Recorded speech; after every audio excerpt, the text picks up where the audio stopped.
2 months ago, I wrote in the Morgan Report that I saw gold kind of range bound from that point. So 2 months ago till through the summer and perhaps to the end of the year. Range bound, I didn't give exact numbers, but somewhere like 3250 to 3500. And so far, I've been correct for 2 months. In the meantime, I said if you were overweighted gold or want to take partial profits or whatever, it'd be a good idea to look at platinum and silver because the ratio at that time, Stu, was somewhere around 100 to 1. And we've dropped down about 92 or so. So it is working in silver's favor, but we still have a long ways to go. I do think we'll see a ratio of maybe 70 to 1 by the end of the year, meaning that silver will outperform gold relatively from this point forward. Silver surged to $36 per ounce in June 2025, reaching its highest level in 13 years since the 2011-2012 bull market peak of $50. This breakthrough validates the analysis of David Morgan, the respected analyst behind the Morgan Report, who has been positioning for this move. Morgan's credibility stems from his accurate prediction that gold would remain range-bound between $3,250 and $3,500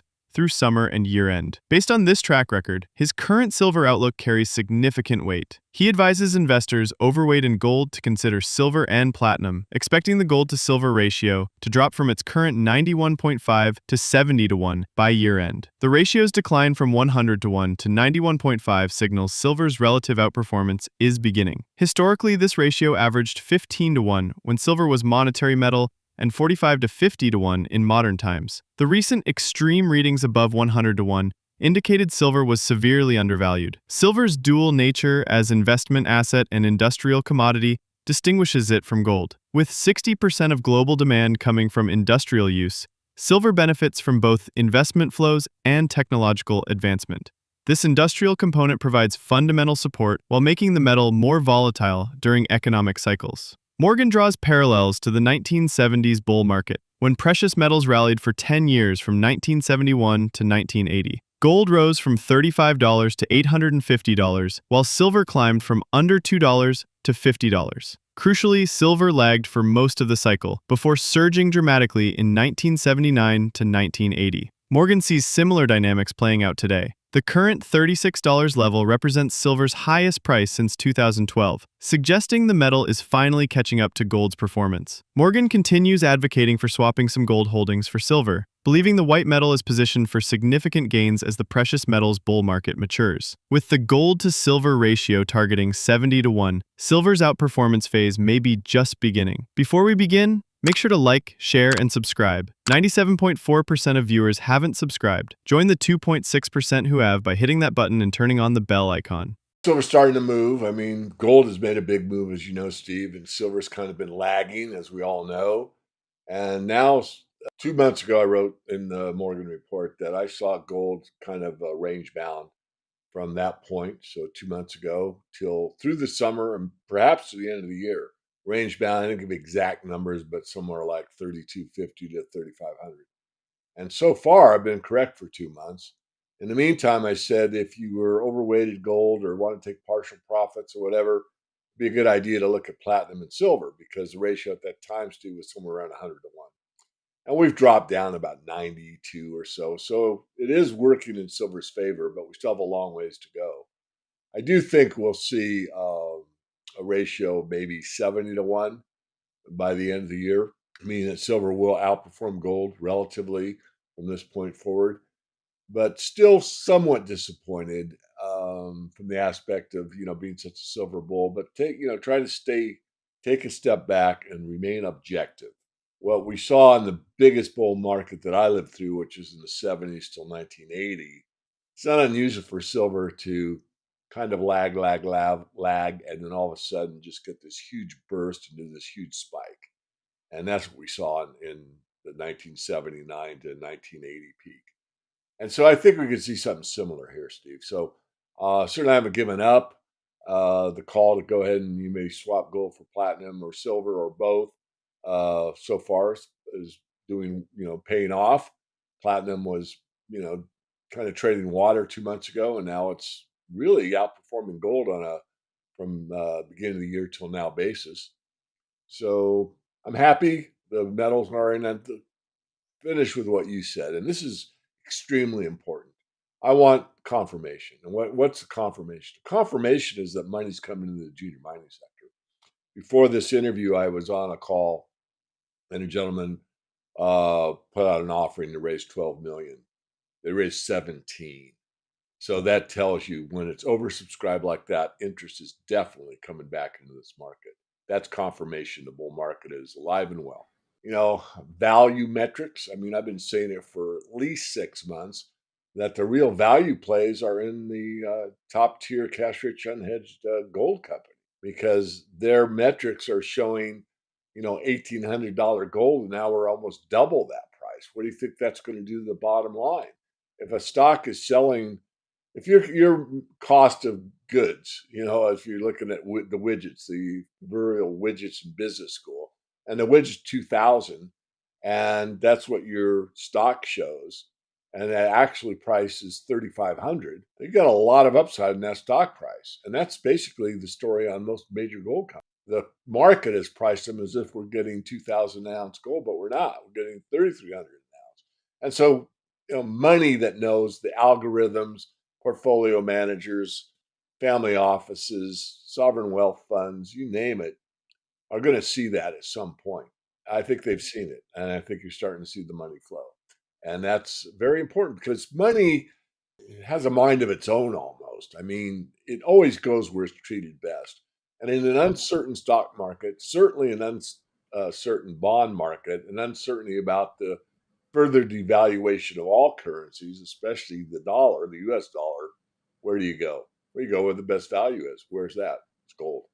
Morgan believes the precious metals market is now entering its final phase, a period he characterizes as potentially featuring hype-driven speculation. During this phase, junior mining stocks could surge dramatically as gold approaches $4,500 and silver hits $70. However, he offers an important cautionary note that these parabolic gains are likely to be brief and highly speculative in nature. Looking forward, analysts project that gold could reach $3,700 by year-end under normal market conditions, with potential spikes to $4,500 if global risks such as recession or escalating trade tensions materialize. These elevated price targets reflect growing concerns about economic stability and geopolitical uncertainties that typically drive investors toward precious metals as safe havens. For silver, the outlook appears even more compelling, with experts now projecting prices could potentially reach $60 per ounce. Spot silver remains a favorite among investors who recognize its undervaluation relative to gold and appreciate its strong industrial demand fundamentals.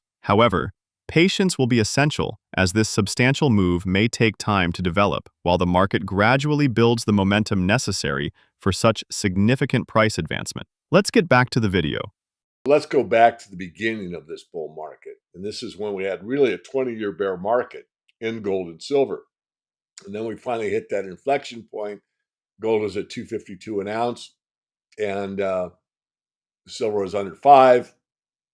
And we started a major move from roughly the year 2000, 2011. So we had an 11-year bull market in gold and silver, and you just couldn't go wrong. So in that early stage, there was a guy that was younger than me. Most everyone is these days, but even in those days, he's younger. 26 years ago, and so 25, 6 years ago. So he kind of grabbed my coattails and he ran. But all he did was some really small cap junior, micro cap juniors that claimed to have assets in the ground when really they were exploring for assets in the ground.